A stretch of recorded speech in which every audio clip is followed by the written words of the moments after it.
अस्सलाम वालेकुम दोस्तों, मैं आपको परफेक्ट वेब सॉल्यूशंस की तरफ से Deno.js की इस वीडियो ट्यूटोरियल सीरीज़ के पार्ट 3 में खुशामदीद कहता हूं। दोस्तों, मेरा नाम इमरान कासिम है और आज के इस Deno.js के वीडियो ट्यूटोरियल में हम स्टैंडर्ड मॉड्यूल के बारे में सीखेंगे और थर्ड पार्टी मॉड्यूल्स के बारे में भी सीखेंगे कि ये दोनों मॉड्यूल्स किस किस्म के हैं और इनका क्या पर्पज़ है और क्यों दो अलग किस्म के मॉड्यूल्स क्रिएट किए गए हैं, मतलब स्टैंडर्ड और थर्ड पार्टी मॉड्यूल्स को क्यों क्रिएट किया गया और इनको यूज़ करने के हमें क्या फ़ायदे हैं।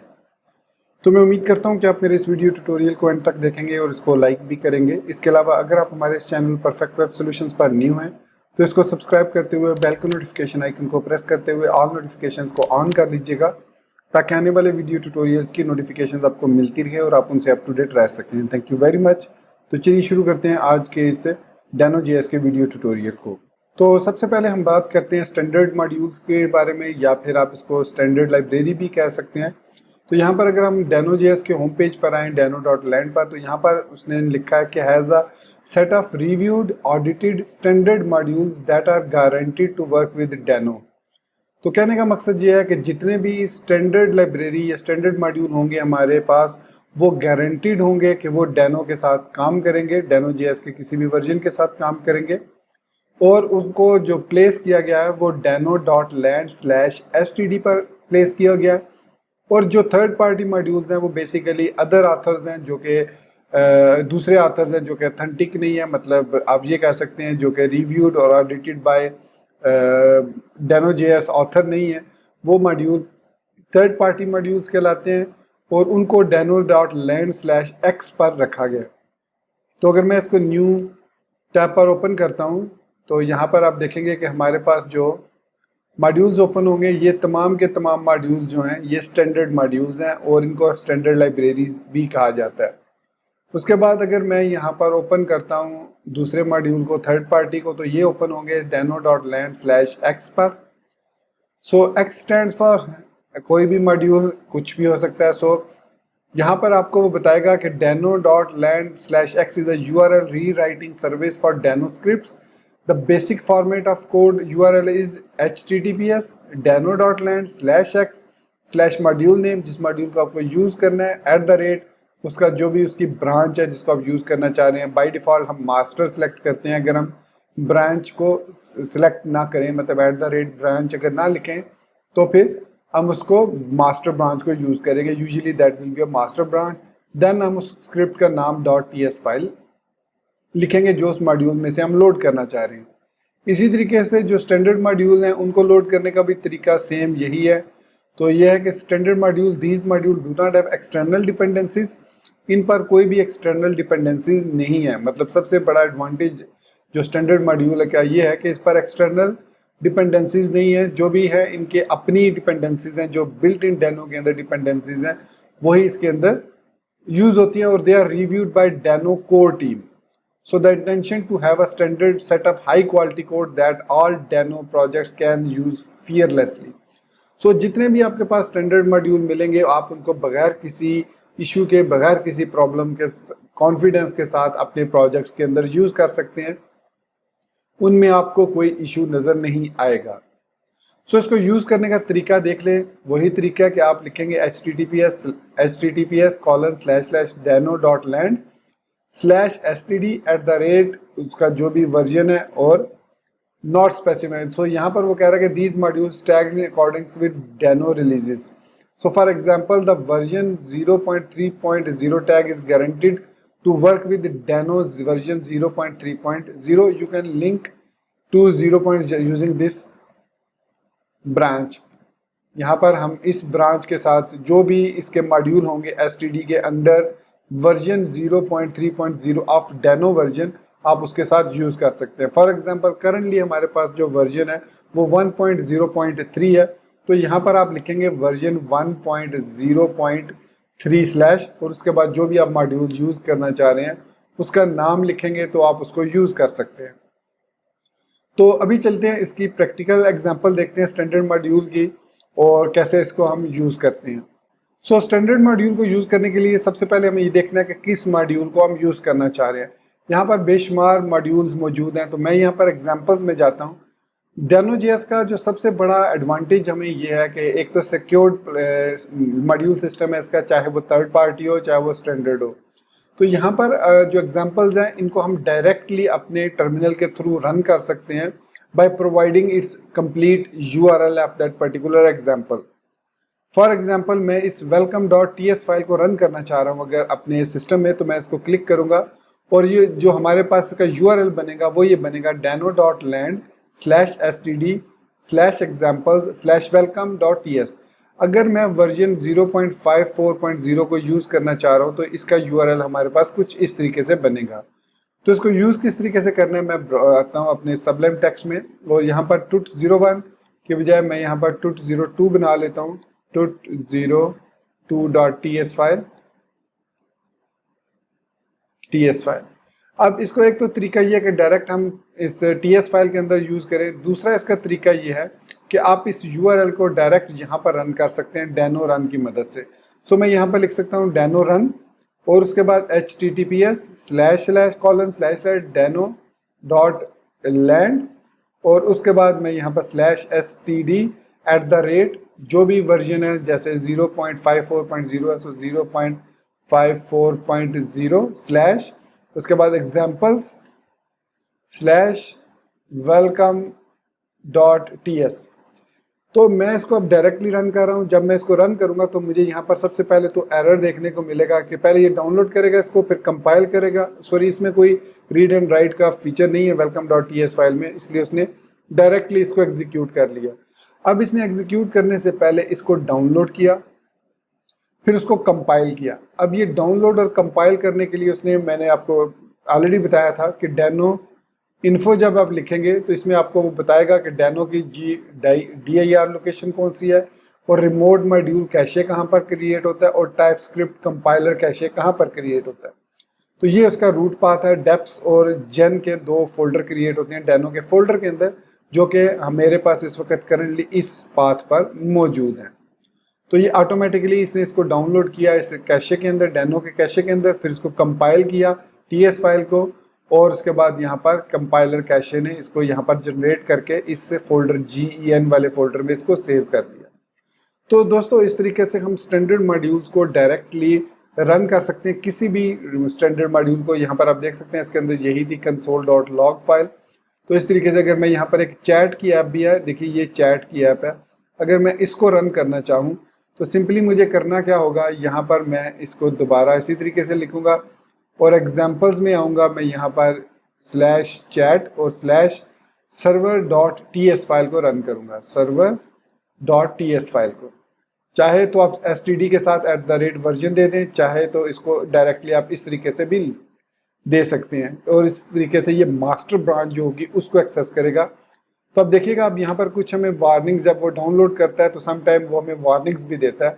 देखिए ये वार्निंग इसलिए दे रहा है कि हो सकता है कि आप जो मास्टर ब्रांच है वो ओल्ड वर्जन के साथ यूज़ कर रहे हो तो उस पर प्रॉब्लम हो सकती है। इसलिए हमेशा आपने कोशिश ये करनी है कि आप STD के साथ हमेशा यहाँ पर लेटेस्ट वर्जन मेंशन करें जो इसके साथ काम करता है इस तरीके से। अब इसने यहाँ पर एक और एरर दिया कि आप इसको अब जो रन कर रहे हैं इसको लिए हमें इसको अलाउ करना है नेट को। सो -- अलाउ नेट हम करेंगे तो अब दोबारा वो उसको डाउनलोड करेगा। देखिए अब आपको कोई वार्निंग देखने को नहीं मिली, उसने कंपैटिबल वर्जन्स तमाम के जो अवेलेबल थे वो ओपन कर लिए और अब हमारा जो सर्वर है वो लोकल होस्ट 8080 पर रन हो रहा है। तो यहाँ पर मैं ब्राउज़र में आता हूँ और यहाँ पर deno.land की वेबसाइट पर मैं आकर लोकल होस्ट 8080 लिखता हूँ। तो देखिए हमारी जो चैट ऐप है वो रन हो रही है। मैं यहाँ पर थर्ड पार्टी मॉड्यूल में आता हूँ और यहाँ पर भी लोकल होस्ट 8080 लिखता हूँ। तो 2 ब्राउज़र ओपन हुए, तो यहाँ पर आप देख सकते हैं 2 यूज़र कनेक्टेड है। मैं यहाँ पर कोई भी मैसेज लिख के हेलो लिख के सेंड करता हूँ तो यहाँ पर भी हेलो लिखा हुआ आया और यहाँ पर भी हमें हेलो लिखा हुआ नज़र आ गया। इसी तरीके से हाय में लिखता हूँ, सेंड किया, यहाँ पर भी उसने कहा जी यूज़र 1 ने ये मैसेज सेंड किया है और यही यहाँ पर भी हमें यूज़र 1 मैसेज नज़र आ रहा है। तो इस तरीके से हम जो है वो स्टैंडर्ड मॉड्यूल को यूज़ कर सकते हैं डायरेक्टली और ये ऑटोमेटिकली इसके जो डिपेंडेंसी जो इसके लिए पैकेजेस चाहिए वो डायरेक्टली उसी स्टैंडर्ड मॉड्यूल्स के अंदर से लोड करेगा। इसके लिए कोई इसको थर्ड पार्टी मॉड्यूल की ज़रूरत नहीं पड़ेगी, जबकि जो थर्ड पार्टी मॉड्यूल्स हैं उनको स्टैंडर्ड मॉड्यूल्स की या आप कह लें जो बिल्ट इन मॉड्यूल्स हैं उनकी ज़रूरत पड़ेगी। तो ये था हमारे पास कुछ एग्जाम्पल। अब मैं आपसे रिक्वेस्ट करूँगा कि आप इन एग्जाम्पल्स को आके आप ना सिर्फ टेस्ट करें बल्कि इनको रीड आउट भी करें और कोशिश करें समझने की। जैसे मैं server.ts को ओपन कर रहा हूँ तो ये सबसे पहले क्या कर रहा है, HTTP मॉड्यूल के अंदर से server.ts फाइल को लोड कर रहा है और उसमें एक मॉड्यूल है लिसन एंड सर्व के नाम से, उसको लोड एक्सट्रैक्ट कर रहा है। क्योंकि यहाँ पर हम कर्ली ब्रैकेट्स यूज़ कर रहे हैं तो इट मीन्स ये जो इस पैकेज को या इस क्लास को या इस फंक्शन को एक्सट्रैक्ट कर रहा है। इसी तरीके से mod.ts WS फोल्डर से, WS जो है उससे ये वेब सॉकेट्स के फोल्डर से उसने 4 ये वाले मॉड्यूल्स इंपोर्ट किए हैं, accept web sockets, acceptable web socket, is web socket, close event, और फिर उसने फ्रॉम फाइल URL को इंपोर्ट किया पाथ के मॉड्यूल से। सो मुझे कैसे पता है, क्योंकि मुझे पता है कि यहाँ पर उसने ये पाथ कुछ इस तरीके से दिया है ////, तो इसका मतलब है करंट फोल्डर से 2 स्टेप बैक आओ और इस mod.ts फाइल को लोड कर लो और इसमें से फाइल URL को एक्सट्रैक्ट कर लो। अब ये अगर मैं कोड सारा सर्वर वाला कोड अपने पास कॉपी करना चाहूँ सपोज, तो मैं यहाँ से इसको कॉपी करता हूँ सारे कोड को, कुछ इस तरीके से कॉपी किया और मैं वापस आता हूँ इसके अंदर अपने ट्यूटोरियल के अंदर और यहाँ पर सबसे पहले तो मैं इसको क्लोज करता हूँ और tut02.ts फाइल को मैं सर्वर नाम दे देता हूँ। तो यहाँ पर मैंने इसको नाम दे दिया server.ts और यहाँ पर मैंने कोड पेस्ट कर दिया। सो थोड़ा सा इसको मैं जूम आउट कर लेता हूँ। आई एम श्योर कि आपको क्लियर नज़र आ रहा होगा, लेकिन इवन दो थोड़ा सा अब यहाँ पर हमें कुछ एरर नज़र आ रहे हैं। एरर इसलिए है कि ये जो है ये स्टैंडर्ड मॉड्यूल है। अब हमें इसको एक्सेस करने के लिए लिखना पड़ेगा https://dano.land/std@0.54.0/http/server.ts। इसी तरीके से हमें इसके अंदर भी इसी तरीके से लिखना होगा https://dano.land/std@0.54.0/ws/mod.ts and same goes hair https। ये तरीका है dano.js का मॉड्यूल्स को इंपोर्ट करने का, dano.land/std@0.54.0/path/mod.ts फाइल। सॉरी मैंने यहाँ पर 5.3 लिख दिया था, अब 5.4। उसके अलावा और कहीं पर भी कुछ भी इंपोर्ट नहीं हो रहा। उसमें ./index.html हमें लोड करनी है अब, तो इट मीन्स मुझे यहाँ पर एक नई फाइल क्रिएट करनी होगी index.html। सो index.html मैं क्रिएट कर लेता हूँ और वापस ब्राउज़र में आके यहाँ से मैं index.html का कंटेंट जो है वो भी कॉपी कर लेता हूँ। तो इसको मैं ओपन करूँगा और रॉ ओपन कर लूँगा और इसको Ctrl+A Ctrl+C करने के बाद मैं यहाँ पर पेस्ट कर दूँगा। सेव किया इसको, server.ts को भी सेव किया। तो यहाँ पर हमें कह रहा है property URL does not exist in import Meta. तो लेट्स सी कोई एरर तो नहीं है इसमें। सो आई एम श्योर कि यहाँ पर हमारे पास कोई भी एरर नहीं है। अगर आपको कोई एरर नज़र आ रहा हो और आप उसको ओवरराइड करना चाहें तो यहाँ पर TS फाइल के टॉप पर @TS इग्नोर कर दें। TS इग्नोर करेंगे तो हमारे पास ये जो डैनो से रिलेटेड, बल्कि इसको डैनो TS इग्नोर की बजाय हम TS नो चेक कर देते हैं। सो नो चेक करने से आप देखें हमारी वो जो लाइंस है वो ख़त्म हो गई है। सो फेव आइकन dano.land से ये लोड कर रहा है। ओके, तो अब मैं इसको रन करता हूँ। तो यहाँ पर मैं टर्मिनल पर आऊँगा, सॉरी VS कोड के टर्मिनल पर ही रहते हैं और मैं टर्मिनल को ओपन कर लेता हूँ। अब मुझे इस फाइल को रन करने के लिए लिखना पड़ेगा dano run, और चूंकि मैं सेम फोल्डर में हूँ अब तो --allow net लिख के मैं सिंपली server.ts लिख दूँगा। So it will compile the server.ts और जो जो फाइल जिसको रिक्वायर्ड होंगी वो ओपन करेगा। अब इसके बाद मैं ब्राउज़र में आता हूँ और यहाँ पर लिखता हूँ localhost 8080, इसको रन करता हूँ। तो यहाँ पर एरर आया, कह रहा है कि ओके सॉरी, अब मैं --allow read और डैश डैश अलाउ राइट भी कर देता हूँ, वैसे राइट, हाँ राइट भी कर देता हूँ, और इसके बाद एंटर करता हूँ और इसके बाद इसको रन करता हूँ मैं। सो ये लीजिए हमारा सेम सर्वर अब लोकली क्रिएट हो चुका है और यहाँ पर मैं इसको रीलोड कर सकता हूँ। तो हेलो, और ये मैसेज चैट अब यहाँ पर काम कर रही है। सो अब मैंने इसको लोकली कर लिया। अब आप इसको जिस तरीके से भी कस्टमाइज़ करना चाहें कस्टमाइज़ कर सकते हैं। HTML फाइल को बूटस्ट्रैप यूज़ करके और अच्छे तरीके से इसको क्रिएट करना चाह रहे हैं, इसको क्रिएट करें and definitely it will be a small chatting system for you. तो दोस्तों ये था हमारा आज का Deno.js का वीडियो ट्यूटोरियल। अब नेक्स्ट वीडियो ट्यूटोरियल में हम जो थर्ड पार्टी मॉड्यूल्स हैं उनको डिस्कस करेंगे।